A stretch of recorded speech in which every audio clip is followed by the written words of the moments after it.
Okay, we will get started. Good afternoon, everyone. My name is John French. I'm the Director, University of Toronto Entrepreneurship, or UTE. I would like to welcome you to today's session in partnership with Desjardins, focused on financial foundations for tech founders.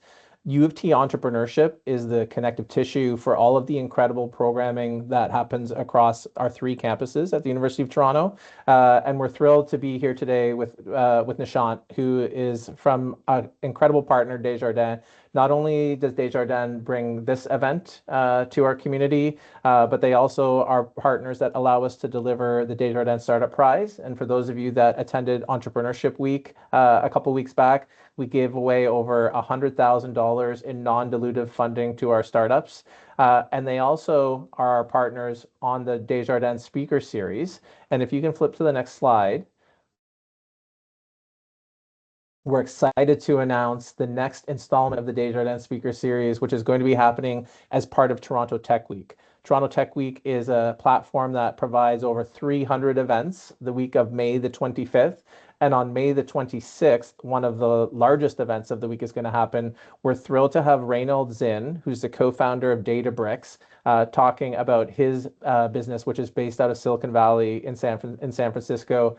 Not a lot of Canadians have heard of Databricks, but they work with some of the largest companies around the world and are valued at over $100 billion. Reynald is an engineering alum from the University of Toronto. We're thrilled that he's going to be able to join us in person at Convocation Hall on our downtown campus, and we'll also be live streaming that talk, followed by a big lawn party afterwards, which I always describe as a combination of a festival or a carnival with a science fair with all kinds of U of T startups there. So stay tuned for more information and the registration there. We're thrilled to have Nishant Rizada, who's the managing director responsible for technology and innovation banking at Desjardins, to walk through a really important topic and to help you with foundations for your funding your tech business. I'm going to hand it over to him, but a couple quick housekeeping notes. A reminder that we're recording today's session so that we can share later, and also a request to use the Q&A function, which is at the top of the screen, to ask questions. And Nishant is going to answer some of them during the presentation, but we'll make sure that there's time at the end to answer your questions as well. So please use the Q&A function. And having said that, I will hand it over to Nishant. Thanks for being such a great champion for this partnership. Yes, yes. No, I mean, like, look, we're very, very happy to. I'm super excited to be doing this. We've had good collaboration over the years now in terms of providing these types of, like financial literacy type services. And, Desjardins had a really great relationship with U of T and UTE specifically. So very, very happy to be doing this. And I mean, like, look, so I'll jump right into it in terms of, the programming. By and large, it's a large topic. It's a very large topic, and so I'm going to cover a pretty wide ground here. Again, feel free to please use the Q&A chat. I'll see, as questions come, I'll see if I can address them as is, and if not, we'll see if we can go through them at the end, assuming there's time.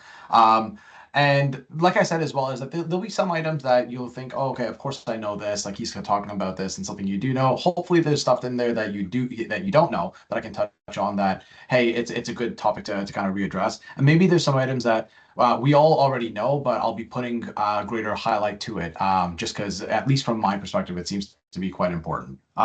So I'll delve into the material. I mean, like, look, my profile is up there right now. I sit out of Desjardins Toronto office, leading our tech and innovation banking group in Ontario. My role is to essentially get our tech specialized products and services out to market.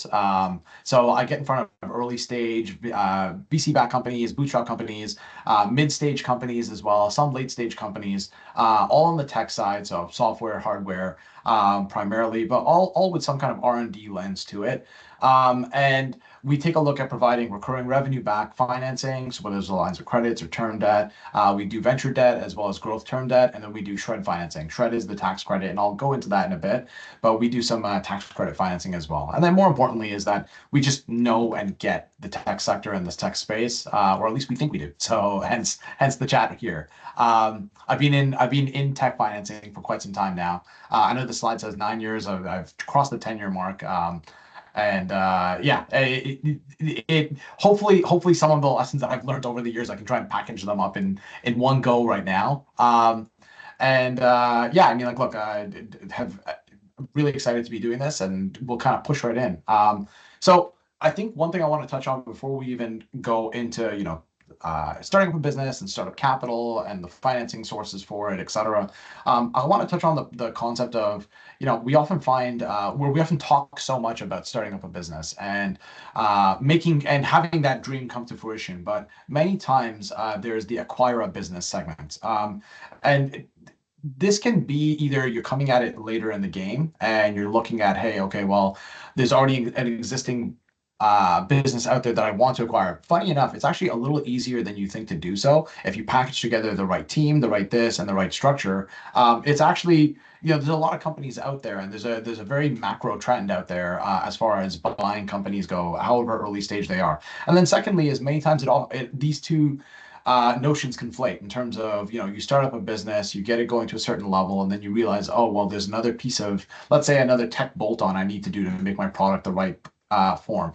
Or I have a tech that I've created and I need to buy a customer base now. You can actually go out and acquire that via acquiring a business. So just uh, putting a lens on that as well, that's often a way that we see companies grow. It's not just starting up a business.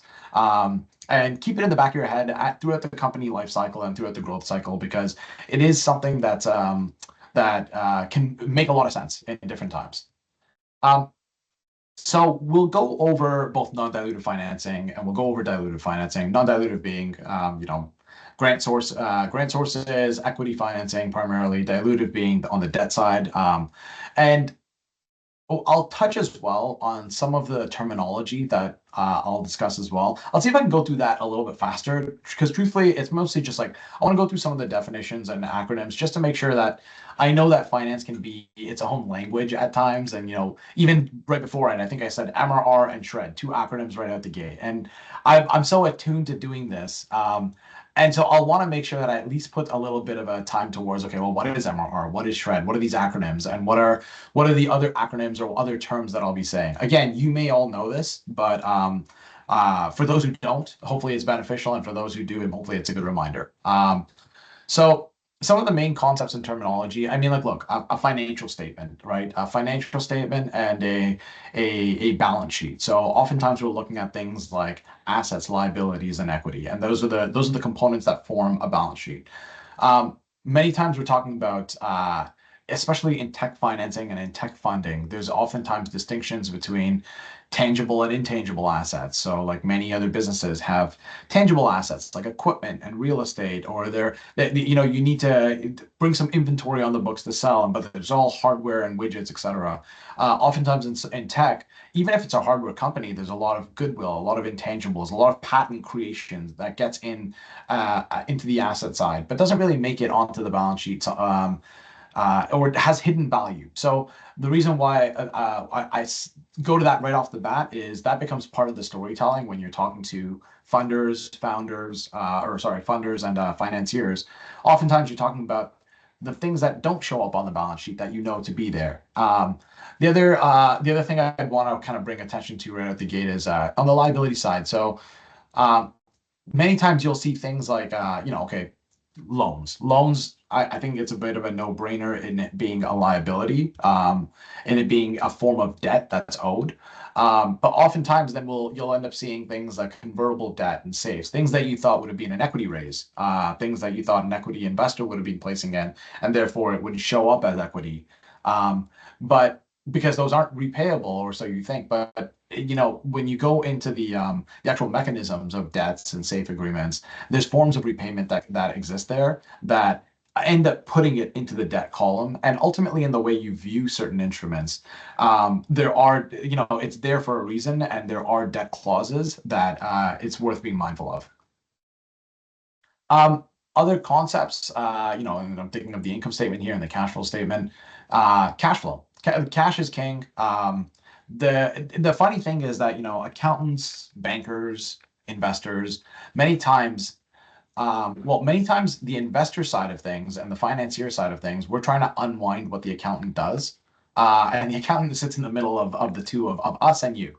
as founders. And so founders, we know that you think of your entire business in the sense of cash, like what's cash in, what's cash out, what do I need for my operating and my payroll, et cetera. And how do it's the accountant who comes in with the tax stuff and move this around here for tax reasons or for liability reasons, and all worthwhile exercises, but most times it's investors and financiers who then have to go and unwind that to understand, okay, well, how much cash is being put into the business? What are the margins looking like from a cash perspective? How much is the company going outflow on cash? Profitability, and that's the other concept here. Is there profitability or is there a cash burn? But oftentimes we're taking a look at cash just the same way as you are. And so we actually share a very similar mindset on that. And then in terms of under profitability, I mentioned that notion right there of cash burn. So often we see tech companies that are cash burning at the earlier stage, or even as they go through their life cycle. And so that's a key distinction between how a company chooses to fund themselves and go for growth. Oftentimes at the earlier stage, it's kind of like all companies seem to be a little bit cash flow negative or cash burning. And so understanding what are the ins and outs, when's that first contract going to come, when's the first cash going to come in, or what is the burn and how much money needs to be raised to set up for it? How much runway do you have, as in like how much cash is there until you project that the business can no longer sustain itself with its current burn rate and with the amount of cash it's sitting with. So these are some very important things to kind of walk into any funding discussion with. I mentioned MRR. So what that acronym is monthly recurring revenue, and similarly ARR is annual recurring revenue. Oftentimes we're looking at recurring revenue on the basis of it being backed by a subscription agreement, a licensing agreement, something where we know that, oh, okay, I'm going to have to pay Spotify a monthly fee every month because I've signed an agreement to do so. It's either that, or we sometimes can look at, and bankers and funders can sometimes look at recurring revenue in a behavioral sense as well. So not recurring the way it's spelled, but reoccurring, re-occurring. And the key distinction there being there's no subscription agreement that backs the repeated nature of purchases, but there seems to be the same customer base that keep coming back over and over. And when you can end up patternizing, oh, this customer keeps coming back every month, whether not because they needed to, but because they want to, we can end up taking a look at recurring revenue style funding as well, whether from a debt source or investment source. But those become important metrics to then justify, well, how much do you want to grow by? And that becomes, okay, well, what are your costs to obtain your clients, your customer acquisition cost? Like it helps set, okay, well, if you have recurring revenue of this, then you can acquire this with this amount, then you know what your margins look like. Another important concept is churn. So client churn, oftentimes being, do customers stay? Do they leave either from a total dollar sense or from a participation sense overall? And what does that rate look like? Sometimes it's acceptable to have customers leaving, so long as you're replacing them with new customers. Sometimes it doesn't make sense if the cost of acquiring those customers is too high relative to how much you make from those customers. So lots of metrics analysis that we take a look at from a recurring revenue standpoint, if the business model supports that way of doing things.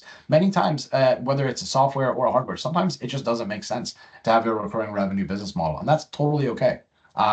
You shouldn't feel like because much of the talk on the funding side is about recurring revenue that every business model should fit into that. It's really about what do customers want at the end of the day.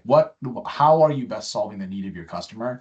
And if that really is the convenience of a recurring cycle, then that is the best way of doing it. And then your funders and financiers should align with that. And if it's not, that's totally okay too. And then the business would be assessed on its merits, but it'll probably have many merits to it in whichever business model it has.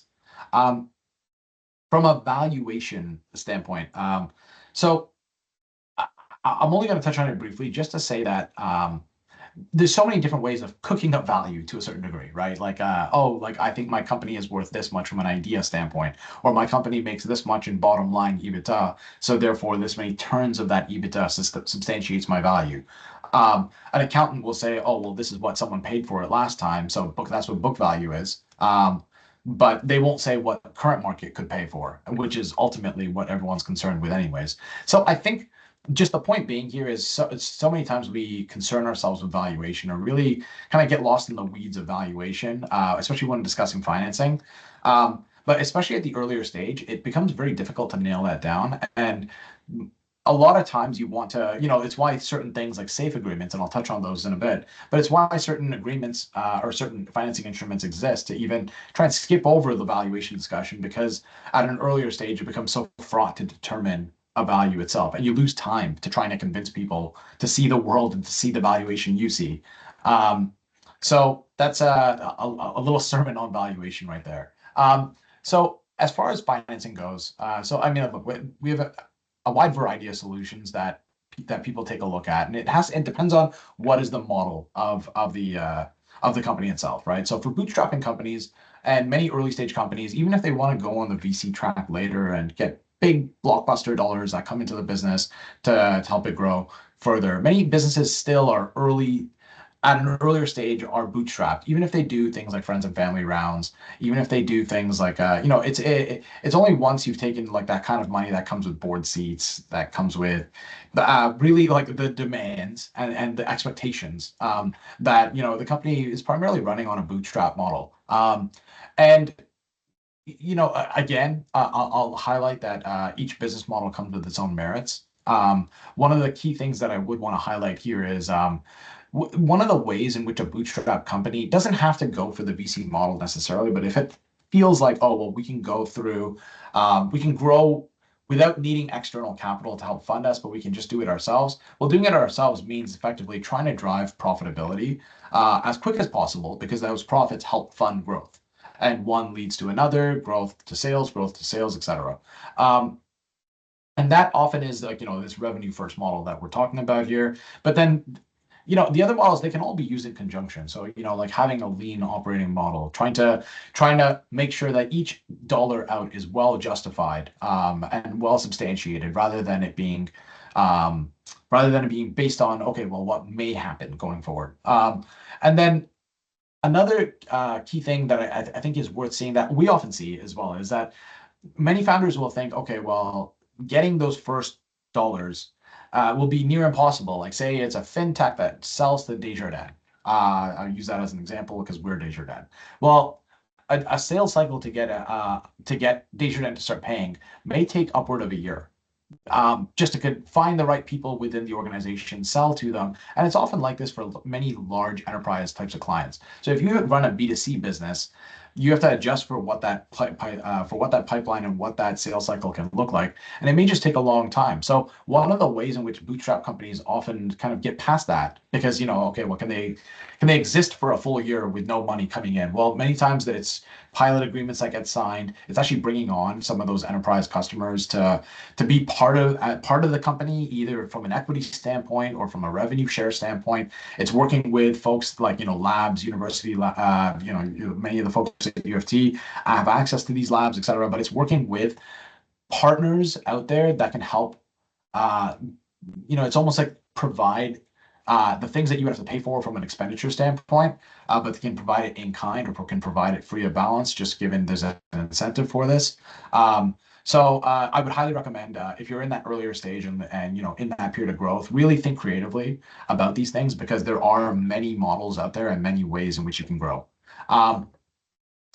From a I'll touch on this just really briefly, is that friends and family rounds often are done with either equity, just straight common share, like here's your percentage of company, or something that's very popular is the safe and convertible note method. And there's even more on that a little bit later, but just to touch on it now, is SAFE is simple agreement for equity. It's a equity investing instrument that was pioneered at Y Combinator in San Francisco, and it was made to essentially be a convertible note that moves past the valuation discussion. So, like, instead of investors saying, well, I'm going to put this much equity in for this value, they would say, well, I'll put this much money in, it'll sit as like a convertible note effectively, and it'll convert when you do your next equity raise. And it'll do this at a predetermined valuation. So because I'm coming in prior to this next equity raise, I get a discount on the value of like 20%, 40%, whatever you negotiate. But we don't actually know what the value of the company will be at that time, but it's immaterial today. And the point is that I get a valuation discount on whatever the next value is. And that's oftentimes how early stage deals can get done, where value is neither here nor there. It's more of a concept. From a non-dilutive and dilutive standpoint, so non-dilutive, some of the things I'd want to touch on, like I said, the grants and the tax credits, and then just the traditional and non-traditional tech financing side of things. And then on the dilutive side, I'll want to touch on convertible. We already did a little bit of a thing on convertible debt and safes, but I'll want to touch on that, and I'll want to touch on VC and private equity angel investment as well. And I'll see how quick I can go through this so that we can get Q&A done as well. So as far as grants go, and I think I saw in the chat box, we'll share the deck as well. So these are links. So feel free when you do have the presentation in front of you, click through the links. We put them here for a reason. But there is a very wide grant ecosystem in Canada, and I'm sure you guys will you'll maybe sympathize with what I say here, or I definitely sympathize with what you go through in the sense that often finding these grants can be a little tricky, a little difficult, and knowing what are the eligibility requirements for them, what can come in when. I'll say this is that it can be tricky, but there are tools out there. So, like Desjardins even has a tool that we use called Fundica.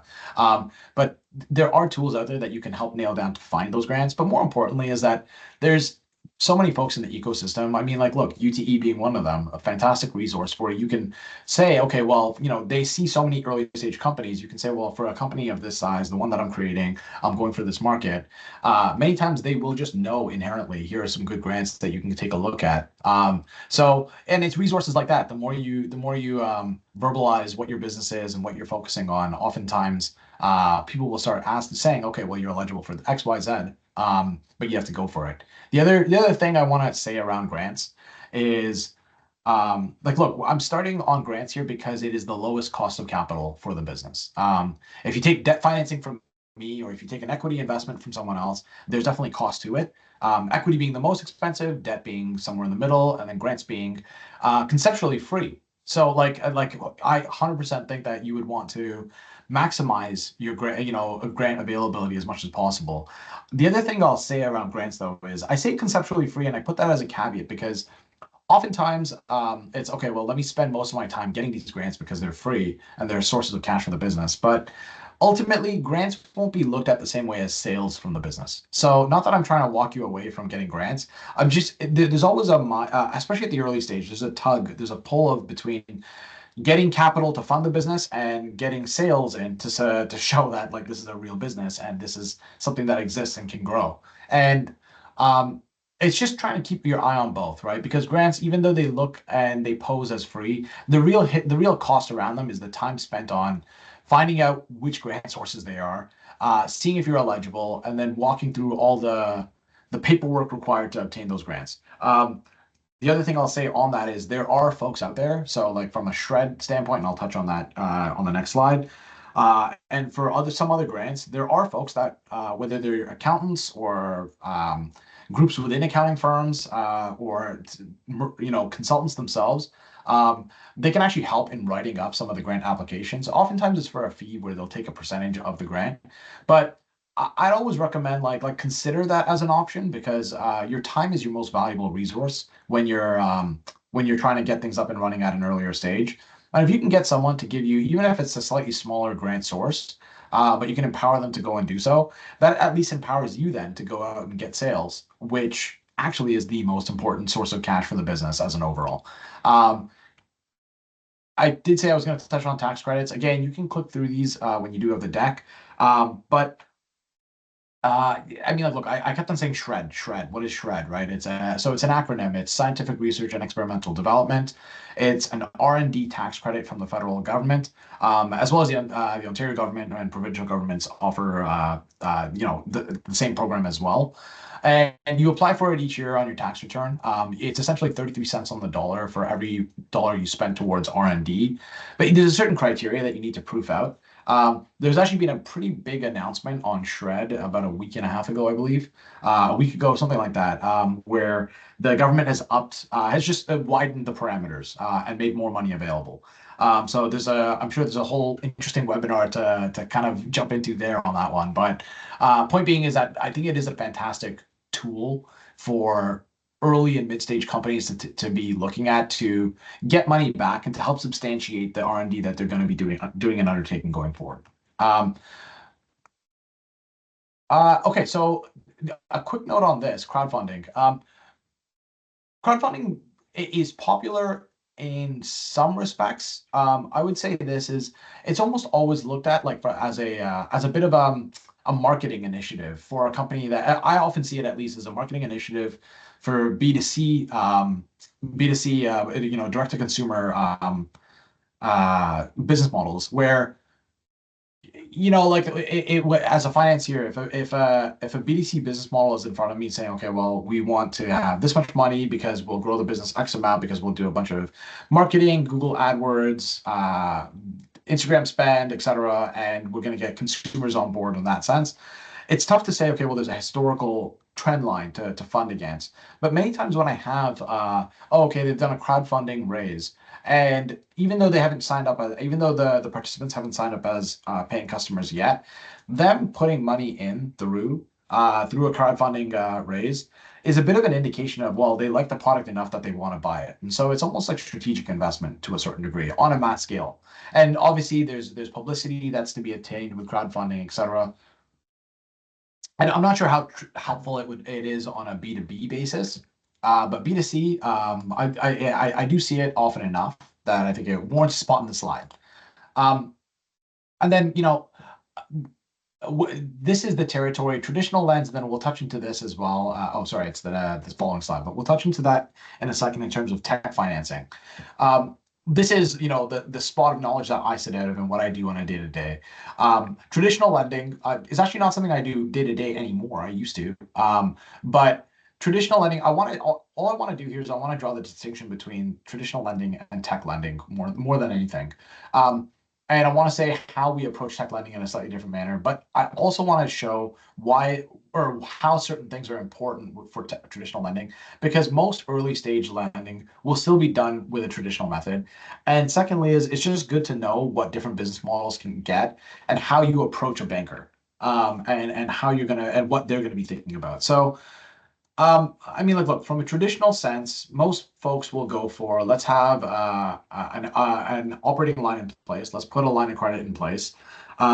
And that's to provide backing for short-term needs. So like, for hardware companies or any companies outside of tech, AR and inventory are the spots that need funding, and then payables, there's a gap on working capital that needs to be solved, and lines of credits are fantastic tools for that. They're not really there to give growth financing though, like, okay, we need to hire 5 more people and go for this new market, or we need to go do a marketing spend and go for this, or we need to buy a piece of equipment because that's going to help grow our capacity. That's where you start taking a look at long-term financing, right? And that's where and then you would put a term loan on, because there's almost there's an amount of years that you think, okay, well, this is how long it's going to take for this investment to start recouping on its costs. And that's what substantiates the principal and interest repayment of the long-term financing. Whereas the short-term financing for the operating lines, it kind of moves as a bit of a wheel almost. For both of these though, on at an earlier stage, one of the things I always like to highlight here is that every bank, every financial institution, every credit union like Desjardins has a line in the sand almost at these days where certain financing is automated, or there's a computer model at the back end that will spit out a recommendation.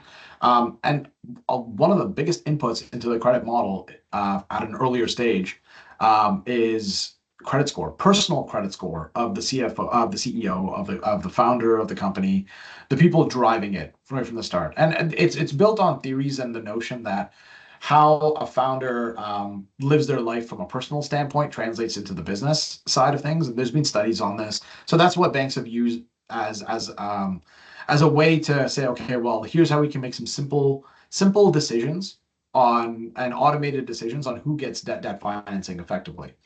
And So the other things I want to touch on here then is, well, from a founder's perspective, if you didn't already know this, hopefully this is good news. But if it's bad news and you're sitting there going, okay, well, I have a bad credit score. Well, why is that the case? And oftentimes with financiers, it becomes the case of, okay, well, most times that we take a look at things, at least it's because a founder took most of their hard-earned money and most of their net worth and put it into the business because that they cared about getting it up and running. And it almost is counterintuitive to hear a banker say, oh, well, because you did that, now you have a bad credit score, and then now we can't give you that financing. So there's almost a bit of a balance there to play with, where you want to put money into the business, of course, but you also want to protect your credit score. Other things in terms of not even protecting, but let's say optimizing your credit score could be, oh, okay, well, you have a credit card for $5,000, let's say, and then the bank reaches out and says, we can increase your limit to 7,500. Or you proactively say, let me just inherently increase my credit limit. That the reason why that's important to do at all times and why you should say yes to that offer is, if you're holding balances, one of the things that drives credit score is not really is not even just how much dollars you have currently sitting in debt, but it's how much debt you have relative to what your total limits are. And so if you keep upping your limits but holding the debt at the same amount, if you're using your credit card at $2,000 and you increase from 5,000 to 7,500, you've greatly increased that percentage of utilization, or like the amount of utilization. You've increased how good banks see that as and what your credit score is. So it's little tips and tricks like this that help you optimize your credit score. But the reason why I wanted to take time to spend on it is because I think a lot of folks just don't know how important it ends up being. And we look at companies on the debt financing side, at least, we look at companies where they could be amazing from a conceptual standpoint, or they could even be off to the races as far as commercializing, contracts being won, etc.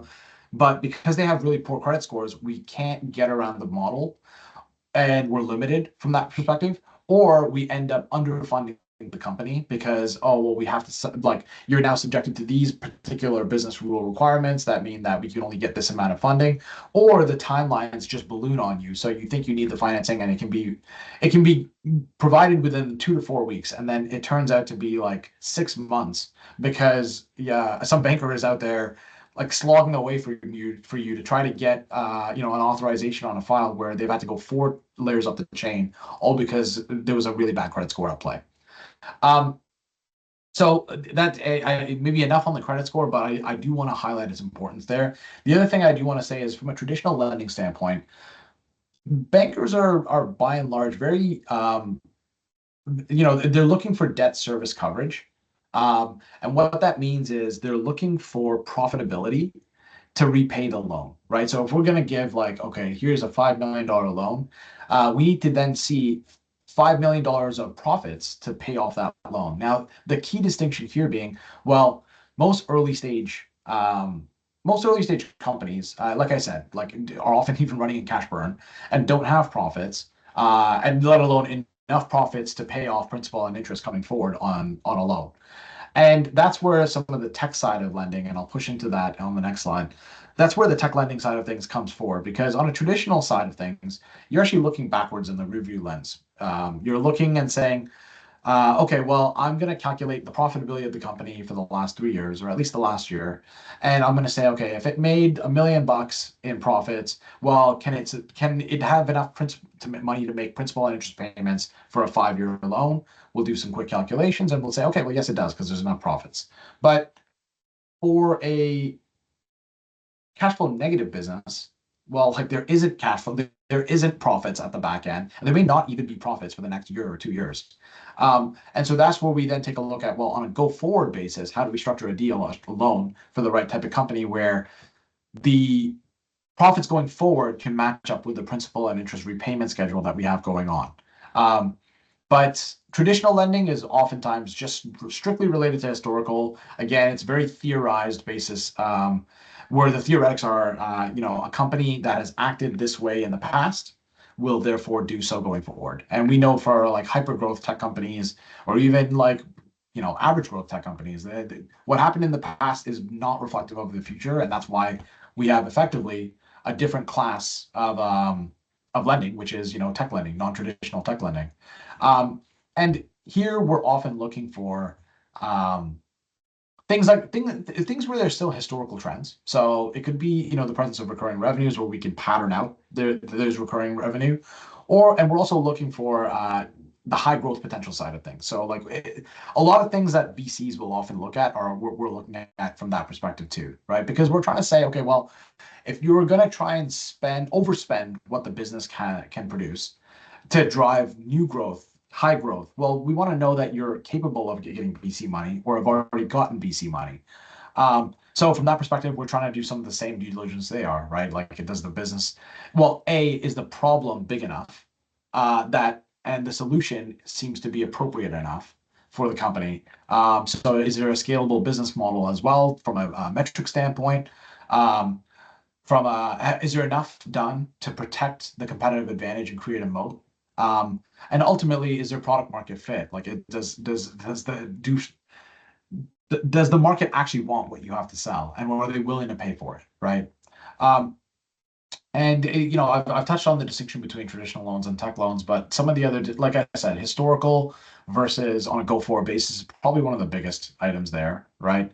But other things and historical debt coverage, but other items is the notion of security. So lending is primarily done on the basis of, well, if things go bad, there's enough collateral such that we can be made whole again, or at least partially whole, or that's part of the deal structure.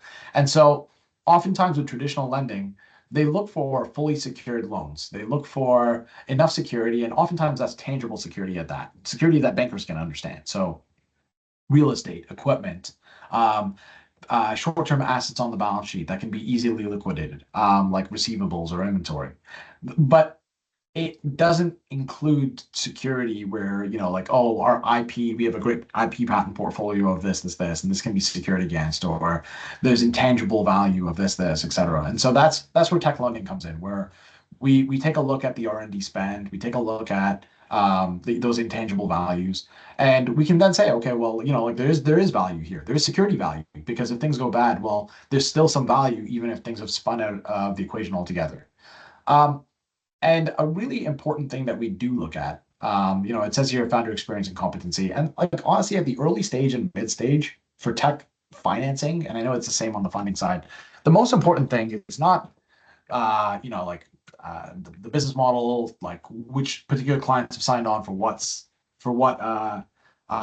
sales cycle, etc. The most important thing is like, who's the founders? What's their experience? Are they the kind of people that have grit to push this forward during dark times? Are they the kind of people who have gone through something similar before, either with a prior company or have seen it play out in a different way? Do they have the education that backs up their involvement in this industry? So oftentimes there's some good storytelling that needs to be done from your end as founders. But we're trying to understand that story as well, right? We're trying to understand the goods and the bads and where lessons can be learned. And I think it's very appropriate to talk about, personal experiences on pivoting, personal experiences on failures, because I think there's almost an expectation that, we jump into a relationship with you as lenders for the long term. And of course, we're going to see the company go, do it down and then go back up at some point in time.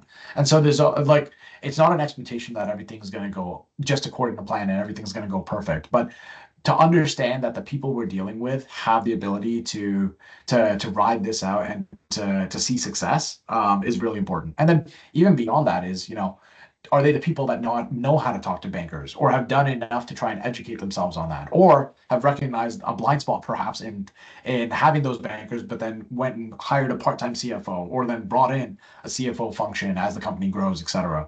But those become important too, because how are the founders mature enough to realize, okay, well, what are their limitations?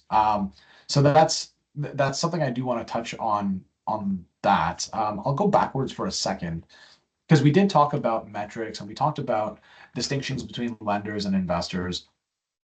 I think okay, so like, look, the biggest thing here from a lender standpoint versus investors, there's so many similarities, but the distinctions on the differences really come down to what happens when things go bad. Right. When things go bad, well, lenders are just looking to be made whole. They're just trying to get their repayment back, and they just want their money back effectively. Whereas equity investors, there's no expectation of getting money back. I'm not going to say there's no expectation of getting money back, because oftentimes like nobody works through a waterfall like a VC does in terms of when they might see money back on a downside scenario. But point being though is that most of the discussion on the equity side is how much money can you make from an upside, and they want to participate on the upside, and they want to give money so that you can all share on the profits to be earned. But from a lender standpoint, we're giving money with a fixed repayment. Most times it's fixed repayment, and we're just trying to get our money back. And that ends up being okay. Well, cost of capital differentiates. So like lenders can oftentimes be less expensive, but lenders oftentimes are people that you want later on down the cycle. You don't want to have debt money when you're first, I have an idea. Well, let me go get a loan. That's oftentimes not a good idea because you won't have money to repay the loan. And the other key thing here is that if you take debt too early, it ends up making all your decision making into short-term in nature. You're just chasing the next dollar that can come into the company to repay the loan instead of focusing on the long term, finding partners that on the long-term basis, things that you can grow into. But then ultimately you're chasing after the best solution to that big problem that you're trying to solve, which is the ultimate goal anyhow. Right. So there's definitely a right time and a wrong time for debt financing.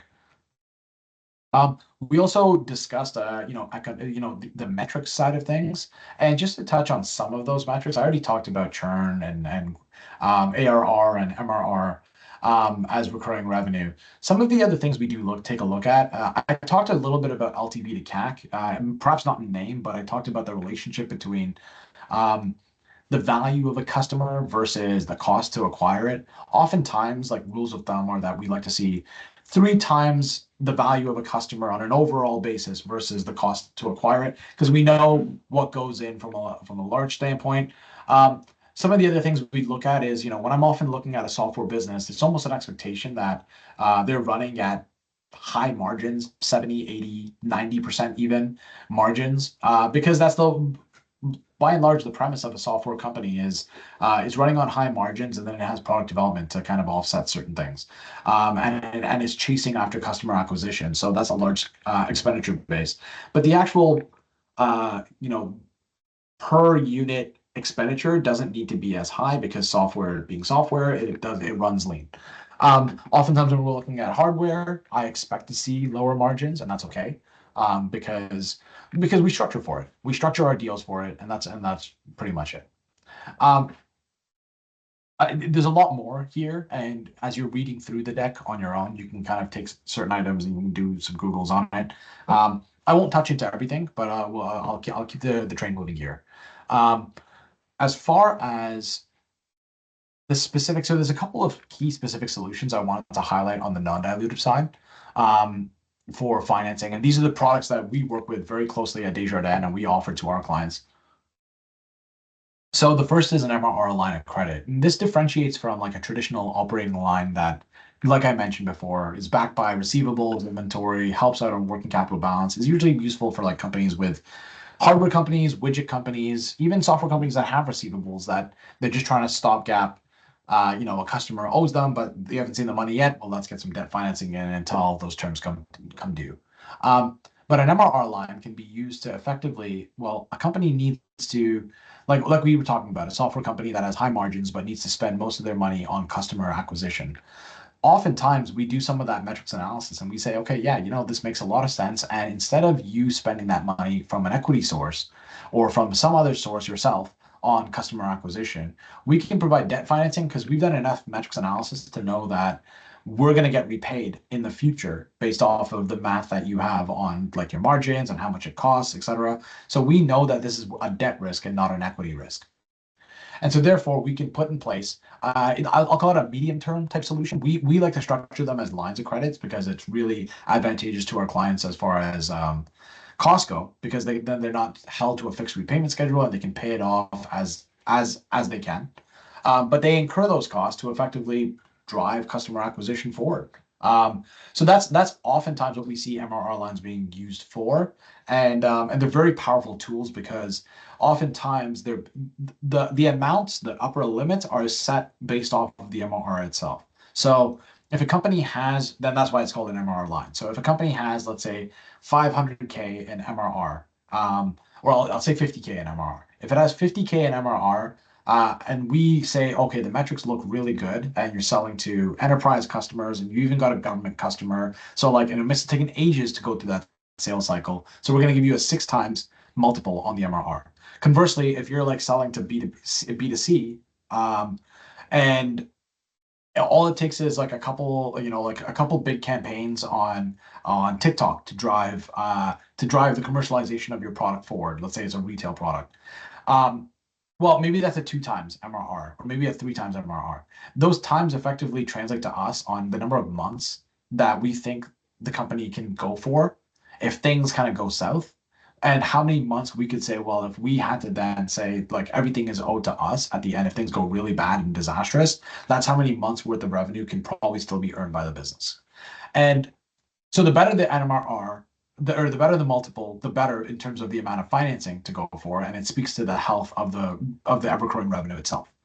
And the reason why I said it's very it's really powerful is because if you keep funding cost of customer acquisition, growing your MRR, and then the MRR amount of financing grows as well, well, then now you can deploy more money into CAC. And so therefore, now you've created a loop where one can feed off another without you having to do a large equity raise, or without you having to put more money from the company assets themselves in. And so in so much as you find the right financier, or in so much as, my team take a look at it, let's put in place the right kind of financing product. Yeah, it's a very, very powerful tool for companies with recurring revenue. When I talked about Shred and I said that we can do Shred financing, so I mentioned, I discussed what that claim is, 33 cents on the dollar from the federal government, but you only get that money back from the federal government as a tax credit at the fiscal year end, or following fiscal year end, and following submission of your T2, your tax return. And when on the tax return, you'll say, here's the amount that I want to go for. But sometimes it takes the CRA, like there's been instances where it takes them 2 weeks, in which case, what's the point in financing that amount? 2 weeks is great. And if it's even a month, it's great. But then longer than that, you start to wait for like, okay, now we're at 3 months, 6 months. It can take quite some time for the CRA to get back to you. And then even at the point in time in which you gave your tax return, that's actually, you've waited 12 months from the time you spent that first dollar thinking you were going to get 33 cents back on it. So, if your calendar year end and you submit for December year end, well, for January of that year, you knew you were going to get 33 cents on the dollar, but you had to wait effectively like 12 months plus before you start getting those dollars back. And that gap is really what Desjardins and what Shred financers, not just Desjardins, but others, will take a look at financing. So we'll provide a financing facility where you can get 80% of what you think you're going to get from the government. We'll give that money to you upfront. Each quarter, you say, okay, well, we spent this amount. Well, then we'll get you that funds. And then when you get the tax return, you pay us out for the 80%. And then for the remaining 20%, that's yours to keep. But the goal here then is you've smoothened out the company's cash flow. You didn't have to borrow from elsewhere. You didn't have to take equity funds or take funds that you were going to deploy for growth. You didn't have to divert those funds into just bridging a gap until your R&D tax credit came in. And that's quite important especially for R&D companies or companies that are in the midst of producing. So venture debt and growth term debt. So venture debt is something that we take a look at. Oh, you know what, John, I think if you're on the call, just a quick time check. How long are we running for? Anishant, we've got probably about another 20 minutes max for presenting, and then we can do some Q&A. Okay, I think we're in good time, or I hope we're in good time. But so venture debt. I'll jump right back in. So venture debt.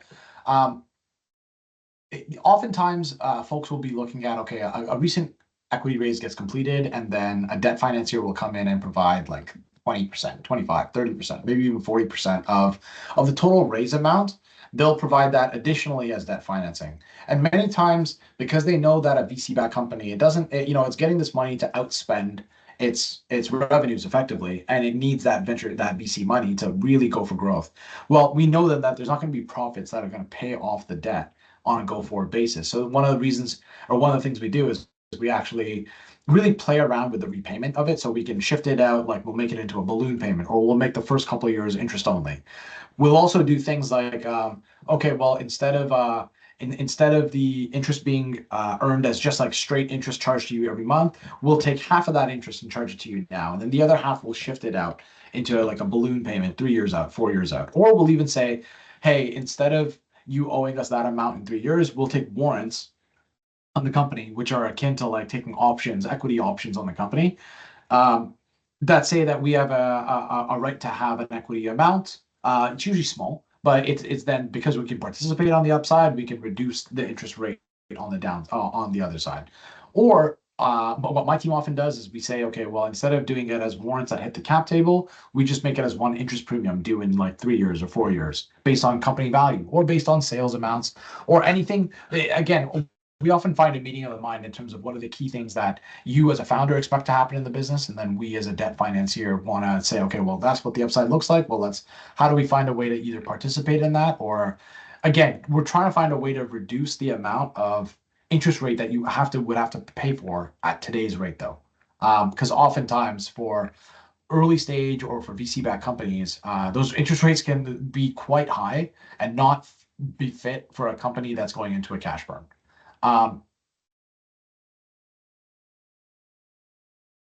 Just push on here for a second.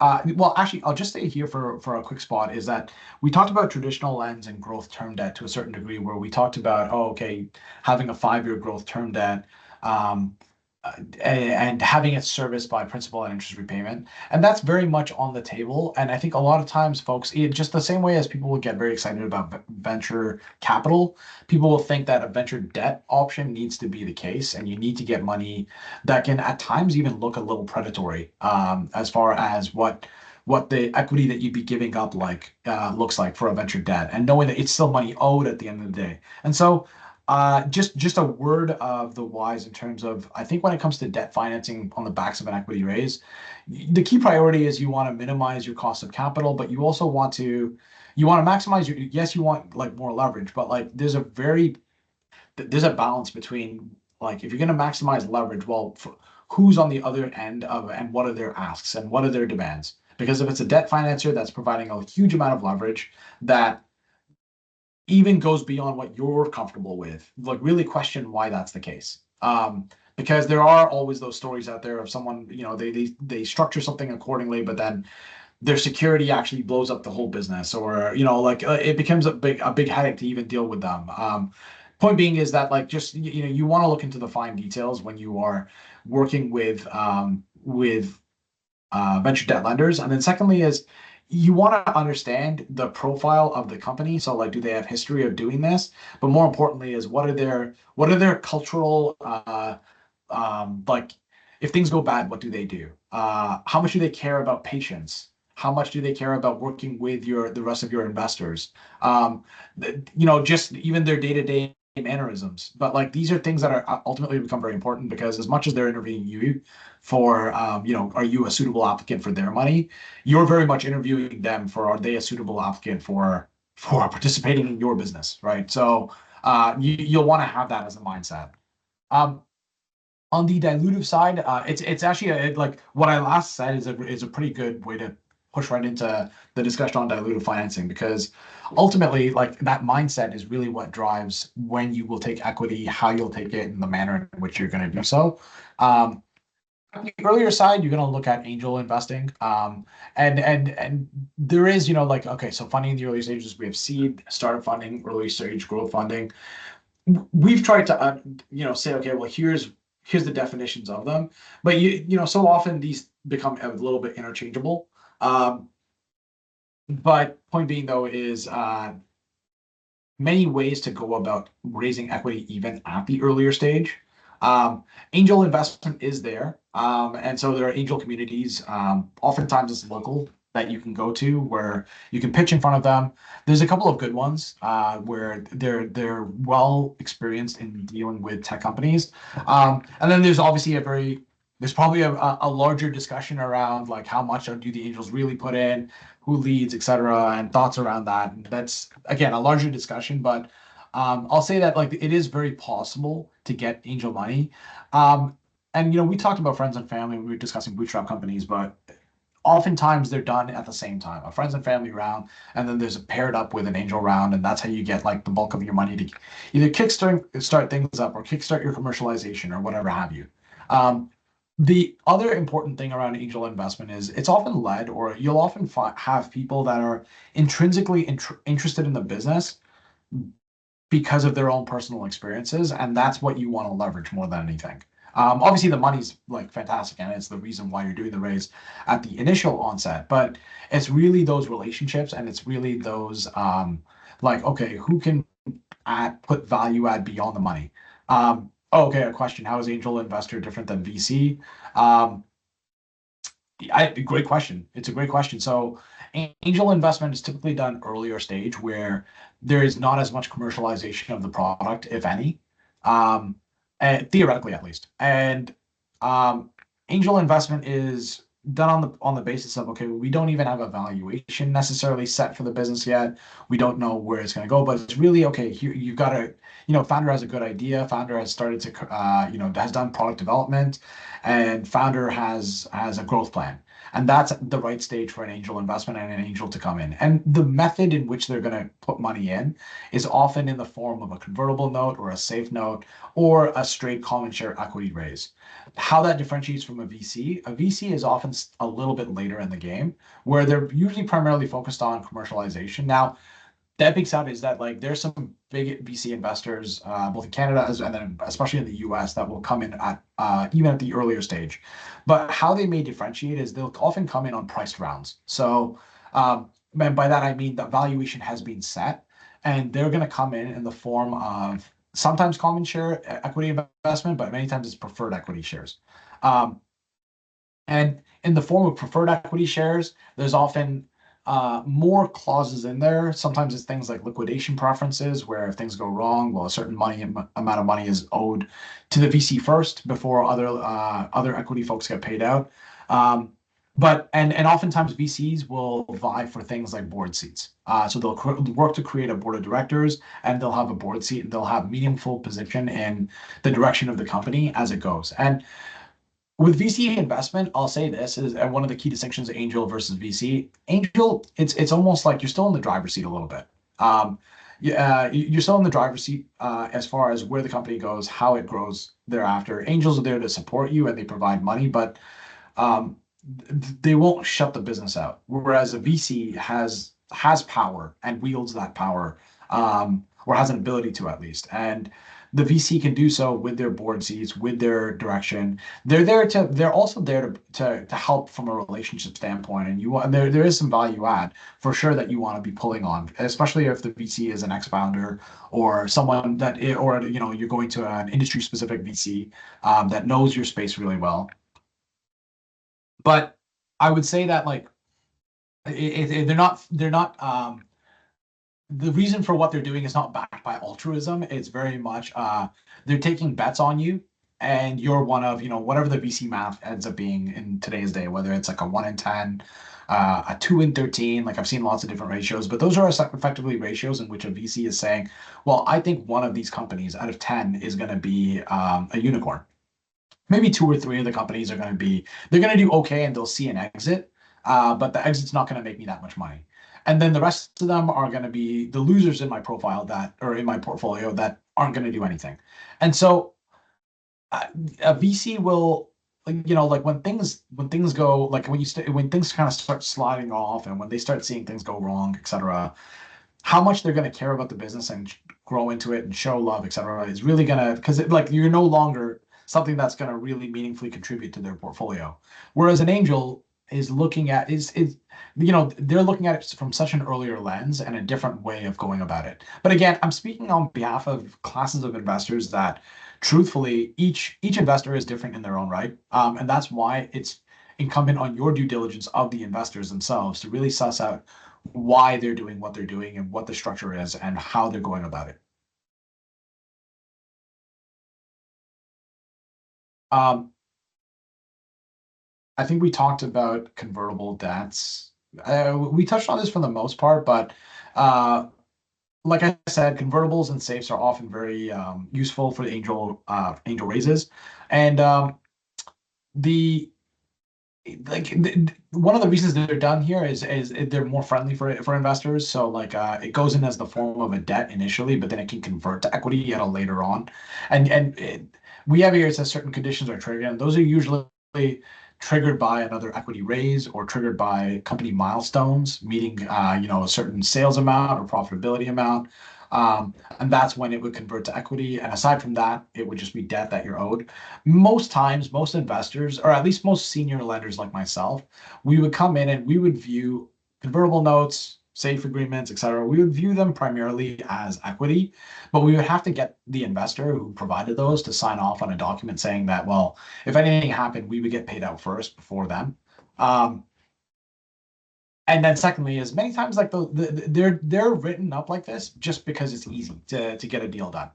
And that's really what backs a safe note as well, right? Is the fact that it's easier to get a deal done. Now, one is definitely a convertible note is definitely more friendly to the investor because you're setting up an investor gets to set what that valuation cap could look like and can set what are those terms of conversion. Whereas on a safe, it's usually okay. Here we all know everyone's converting at the next equity raise, and you can set what the discount could be on the valuation, but really, it's whatever that equity raise ends up looking like, and that's kind of at the behest of the founder when they're setting up what is that valuation initially. So there is more risk taken on by the angels when they do this. And it depends on the market that you're raising in. Sometimes you can get safe agreements done. Sometimes it's convertibles. It really just depends on your company and then the investor that you're dealing with and the market you're raising into as well. So you did hear my thoughts on angels versus VCs, for instance, and much of the thoughts around VCs reflect in what I'll say here. So I won't double down on that, but I mean, like, look, VCs as far as who they are, how they're set up actually defines what they do for a large part of it. So they have what's called like a GP LP structure where there's LPs at the back end, limited partners. The limited partners are the investors of the fund itself. So those are usually large institutional investors, like a Desjardins, like any of the other FIs, any strategic investors, etc. They'll all have like investment funds that then will put money into VC funds themselves to drive returns for them. And they'll go about and they'll say, okay, well, let's find a GP, a general partner, and that's who like when you see people on LinkedIn making posts as a VC, it's usually them as GPs. They're the ones who are deciding which companies to invest in, and they get paid a certain management fee on a regular basis. They get a certain amount of carry, so that's based off of okay, well, they get a percentage of the deals that that they get a percentage of the upside that a company provides back in returns. And the whole point here, though, is that the general partner have to provide enough fees and carry and return for the business to then tell their LPs that the money that they said they were going to get as a return is actually being met.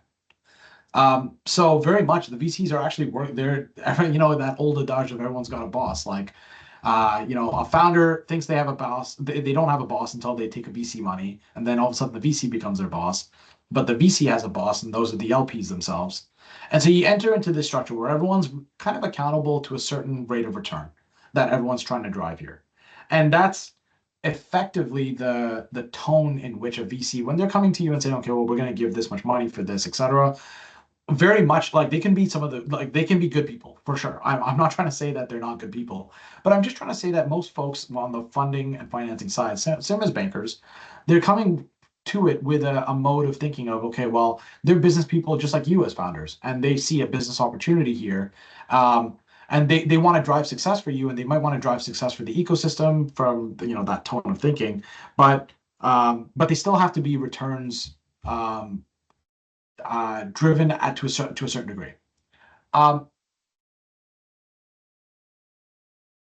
So how they will deploy that capital, yeah. So like there's timelines for the money where they'll put money in, they'll section out some follow-on return as follow-on investment as well if the company needs it or if the company says so in their growth plan. and then it effectively becomes like it gets harvested into a vintage. And I know that's all very, like farm talk to a certain degree, but that's exactly how VCs will see it. They'll look at their portfolio, they'll look at you as founders and as you as companies, and say, well, you're one of their fruits that needs to be brought to harvest. And yeah, it's a mindset more than anything. It's a mindset of how a VC will operate over the tone of that time period.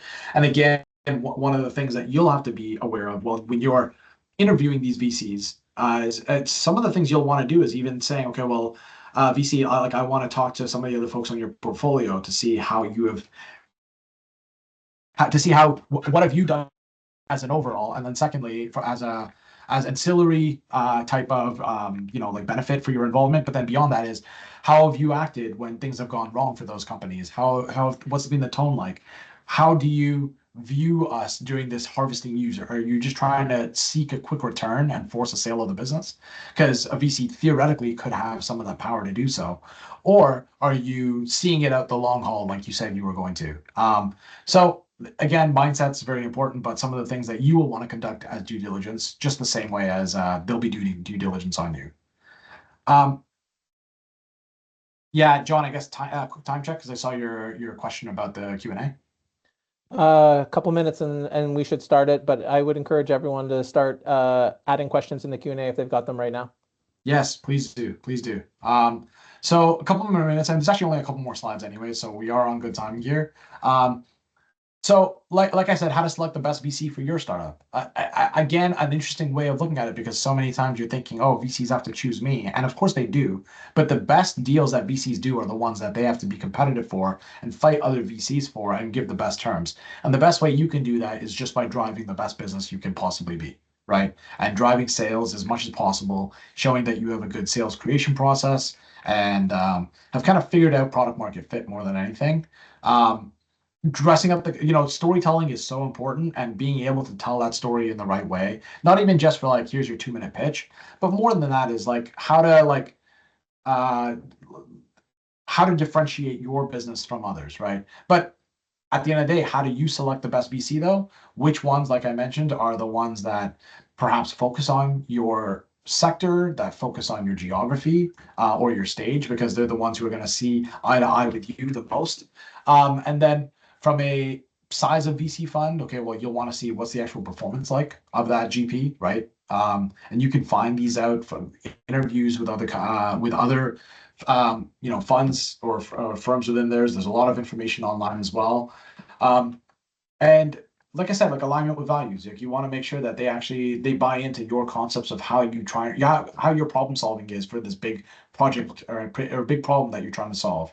Do they align with that? Do they think that you're just partially the way there, but they think, oh, well, like, you don't really have it. So you need to make sure that they really buy into what you're trying to put out.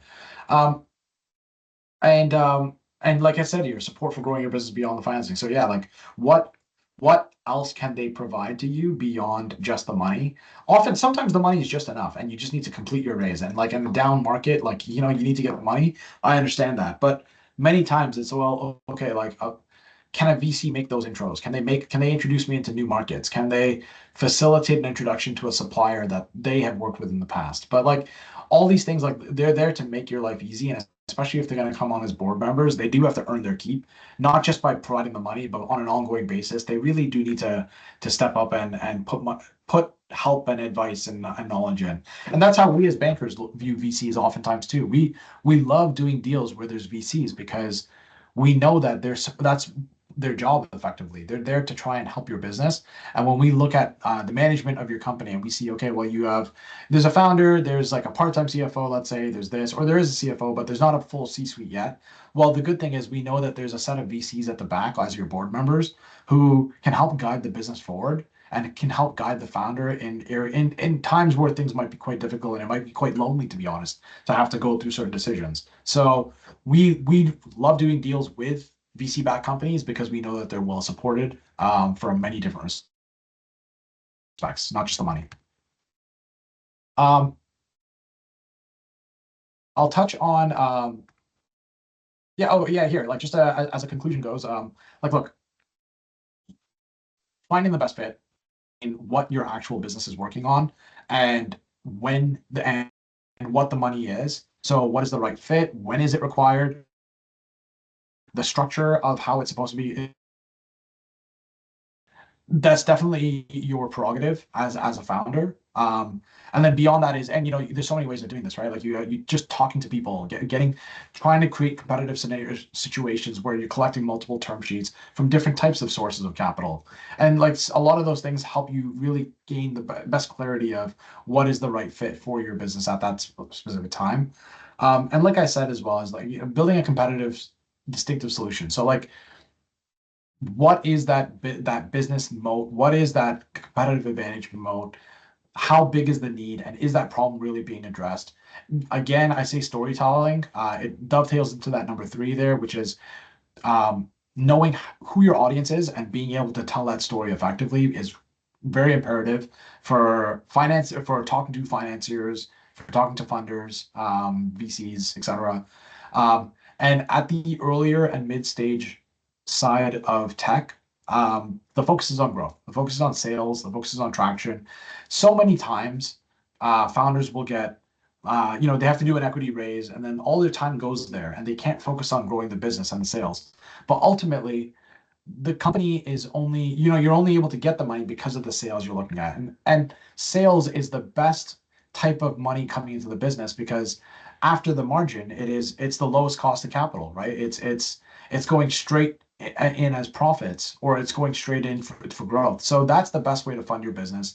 It's not debt financing, it's not VC money, and it's not even grants. It is sales more than anything. And the more you focus on sales, the more those other three pieces will fall in as sorted. I think that's it as far as conclusion goes. Why don't we kick off some Q&A? That's perfect. Thanks, Nishant. You want me to lob some questions up at you? Does that work out well? Yeah. Perfect. Just building on your last point around sales being lowest cost of capital, Peter's got a question around, I like sometimes it feels like you need to go VC, but is that always expected? And we're just kind of building on what you were just talking about. When might you not need to go VC, and when do you really need to consider raising capital through venture capital? Yeah, it's a great question because it often feels like that, right? Like the news articles go towards VC-backed companies. The publicity goes a lot towards, oh, this company raised a huge amount. Instead of this company made a ton of amount in sales, it'll go towards, here's what their raise amount was. And some of that is great, some of it is noise, and some of it like is it obfuscates what is reality, which is you don't have to get a VC at any point in time. Most businesses in this world do not have VCs. And in fact, most tech companies in this world don't have VCs. Venture capital is something that it's available to you if you think that your business model should grow in that way. Where if you think that the business model, while you want to go for huge bets effectively, you as a founder, you want to make huge bets on your product that it can scale to a certain quickness level, and that it needs to effectively outspend how much it makes to go ahead and do so. But most companies are not like that. Most, like, just think about what you invest in the S&P 500 and in the TSX. All those companies are by and large trying to trade on like their multiples of bottom line profitability.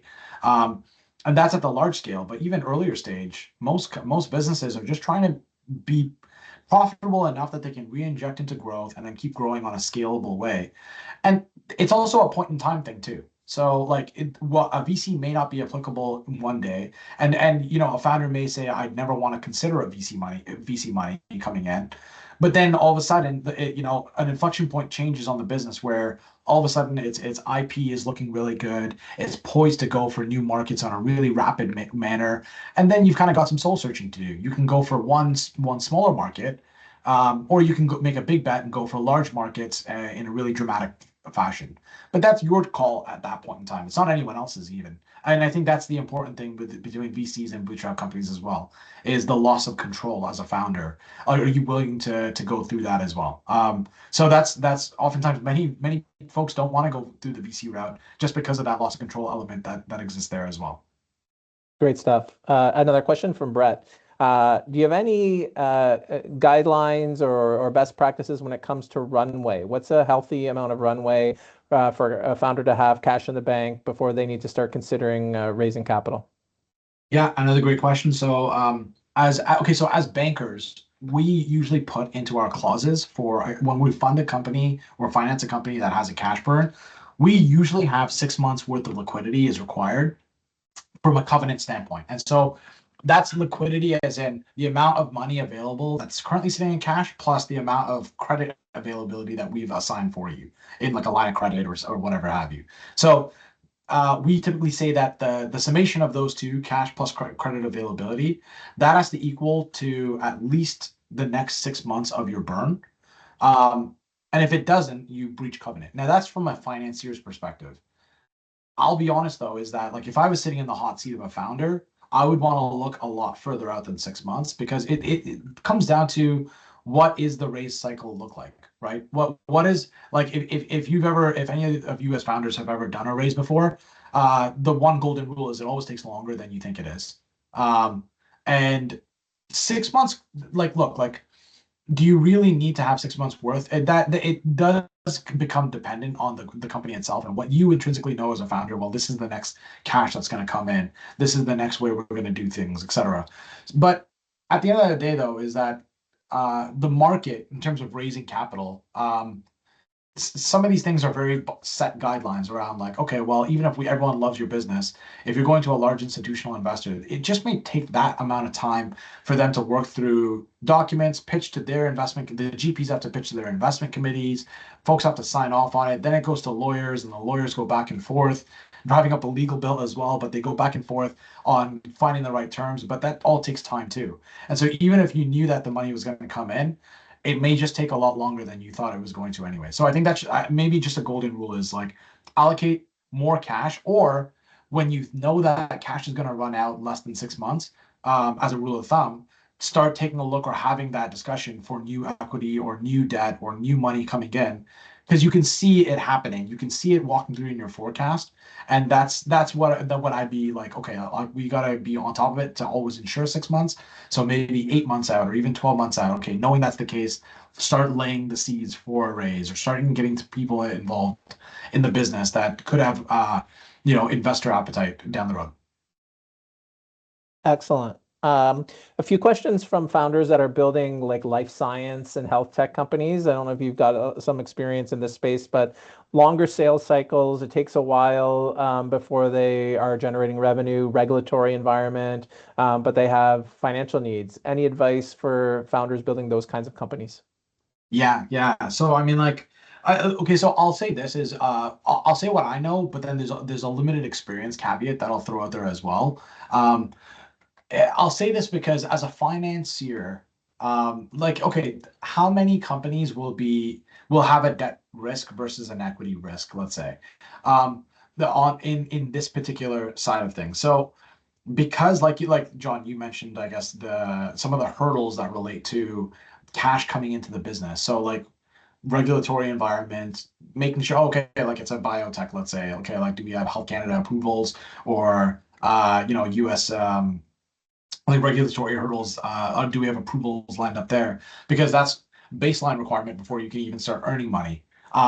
Well, if that's the case, then the risk that we're underwriting is not even just your commercialization, but your ability to obtain those approvals. So that then adds additional layers that need to be charged to you as cost, and that may be just well outside of a debt lender's risk. So maybe then the right thing to do is to go for equity investment until at that point in time, or to get a debt lender that knows what you're going for as of an approval, understands what's required, and can buy into that concept in a better way. And many times it's often like, at least the deals that I've done have been in conjunction with, okay, so like we put a small amount of the money there for commercialization, but we have partners around the table. So oftentimes there's a strategic investor, maybe it's like a customer that wants to buy what you're selling, but needs the approvals to go through first. So they're helping to fund part of that process.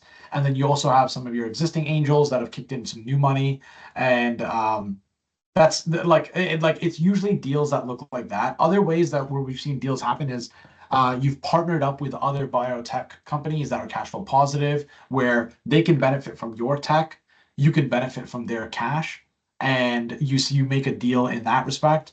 Um, but yeah, like as far as if it becomes an appropriate debt risk um, is often tougher. And so staying within the equity risk column of investors, you're going to find better use of your time, having more fruitful money discussions with them. I think that's Oh, complete. and then there's a really like there's a pretty robust grant ecosystem for folks in like real IP developing businesses. And John, you can probably touch on that more than I can even. Yeah, you read my mind. I was going to just revert to the grant slides that you had earlier on in the presentation, and also quite often working with the university's innovations and partnerships office, which we would call kind of the tech transfer office, and accelerator programs at the university like UTest, which is our deep tech early stage accelerator. Some excellent options there. I've got another question around founder dilution, Nishant. Is there a general rule of thumb for how founder dilution evolves across stages from pre-seed to Series A and beyond? So, well, I guess general comments or how we as funders and financiers view them. A couple different angles I can take on this. Um, I'm thinking more the former. Yeah, well, I mean, like, look, I just say, so first of all is like, when we take a look at doing debt financing deals, for instance, we are taking a look at actually ensuring that the founders have the right amount of ownership in the business still, and they haven't been diluted out to a certain degree that it's almost like, okay, well, this founder still cares this much about the business, and this founder has the right incentives built in for this business to keep going and doing the long haul and the distance. Because once a founder has been diluted too much, quote unquote, it's tough for other folks that are coming in new to see that same story. But there's some stuff you really don't have control over, which is the market that you're raising in. What you do have control is, okay, well, what kind of money that you're going to receive within that market. But that becomes some of the key things of what controls who gets diluted and how they get diluted. Because if you do a raise during a really great market time frame and you have a valuation that's really high, but then you have to do a down raise, well, that then impacts the percentages for not just you but everyone. Um, and so but like again, like having control over when and the style of money that you're bringing in, you try and do as much as you can there. And then at the earlier onset, like, oh, should I bring on a co-founder, should I bring someone else on, how much percentage should I give them, what's the right thing, the right way to do things there. I mean, at the end of the day, is that I think you really have to take the long view approach on people when they're first coming in, and trying to understand what is the value that they're going to be providing on a long haul, because they're going to be getting a long return on the business. And so if they're coming in for a very short term nature, their value is only short term in nature, or the angel that's coming in is only short term in nature. Well, you want to be mindful of then how much percentages are you giving up as a founder to someone like that, where now they're going to be, it's an outmatched risk and return. That's maybe some tidbits of comments on that. No, I think that was perfect. And we have time for one more question. I'll give you about 60 seconds for this one. You highlighted the value of Shred really well. A lot of our founders they're very early stage, and you mentioned that Desjardins provides support for Shred, and they hear from a whole bunch of other service providers that come in and are talking to them. What advice do you have for an early stage founder in determining what they can do themselves and when they need a professional to support? Because it can be an intimidating process. Mhm. For sure. And I mean, I'll be honest, is I actually recommend anyone, like, if you're trying to do Shred, I recommend you talk to a Shred consultant ASAP. Not because you're gonna like, okay, so there's some stuff that you can do yourself, but I think to understand the rules of Shred to begin with, and to understand how it's supposed to be set up and what's eligible, what isn't. And then there's a certain tracking mechanism that the CRA needs to see if you ever get audited. So you'll need to like understand Shred, and talking to a Shred consultant is, I think, maybe a first step in that, or talking to your accountant at least, who can help you out on that. But again, this comes down to like, unless you're an accountant that has put in a shred claim in the past, recognize what your blind spots are, and this is probably one of them, right? I work with Shred all day long. I provide Shred financing, but I couldn't even I wouldn't be the right person to walk you through which specific items are eligible, which ones aren't, because that really comes down to the accountant or the consultant that really knows that space well. But then beyond that is that, like, look, like, for as far as the Shred consultant side of things, some things are very market as far as how much of the fee that they'll take. But remember this is they're taking a fee based off of the amount of return that they get you. So like, when you talk about risk of bringing someone on and like at the earlier stage trying to grow lean and trying to like minimize your costs, well, this is a cost that's contingent on the money that you're going to get. So that's a pretty good kind of barometer to have, where if I were you, I wouldn't really think about like, well, then I should then deviate all my time to then trying to take this on myself. I would at least try to understand, okay, well, how much is going to be given up to someone else, and what is my time worth here versus driving a new sale. It still could be the case that you should do it yourself, or you should try and like create some of the processes yourself.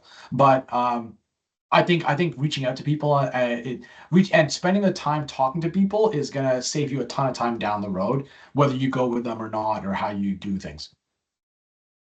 Perfect. And a great note to end on. Nishant, on behalf of the University of Toronto ecosystem, a big thanks for sharing your time and expertise with the group today. I think you can tell by the caliber of the questions that we are engaged. This is driving a lot of value. And I personally just want to thank you for being an early champion for this partnership at Desjardins.